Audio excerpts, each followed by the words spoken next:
ons sê vir jou baie welkom terug in ons omgewing. Sterkte met die herstelpad, dit is vir ons lekker om jou terug te hê en laat weet as daar enigiets van die boerevereniging se kant af is wat ons vir jou kan doen.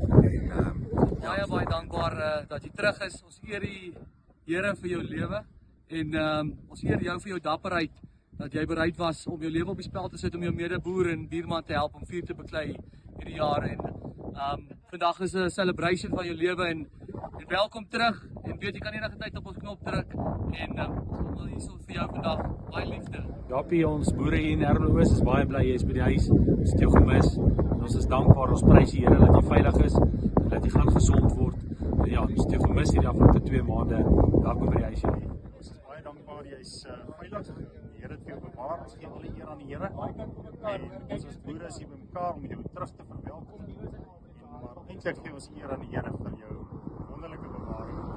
Welkom, ons bly hier terug, welkom hier terug by ons. Jy sien ons lyk my back nou van veilig goed. Ons het gegroei tot jy terug is, nou moet hy af. Nu moet ons start vir jou in die vrede van Yahshua, die daar die allerhoogste. Jaapie, ons is baie bly oom is op pad huis toe, baie geluk sommer en sterkte met ons herstel vorentoe. En ons is baie dankbaar oom is Jaapie, nou ons is bly om ons op pad terug. Ons sien uit om hom weer 'n bietjie met hom te kan gesels. Ons het hom verlang hier so in die omgewing. Ons is almal net bly om Jaapie, baie sterkte vir hom. Weer gaan met hom goed gaan. Herstel ons almal is daar vir hom en ons sal sien met die optog vandag die mense gee om vir hom en dankie vir alles wat ons beteken en ja, Pieter het baie om te sê. baie trots op jou vir wat jy sterk staan het. Wie jy jou situasie hanteer het. Ons wens jou alle sterkte toe. Ons bid jou die Here. Jappie, ons kom vandag huis toe. Ons is so bly, ons het so vir hom gebid.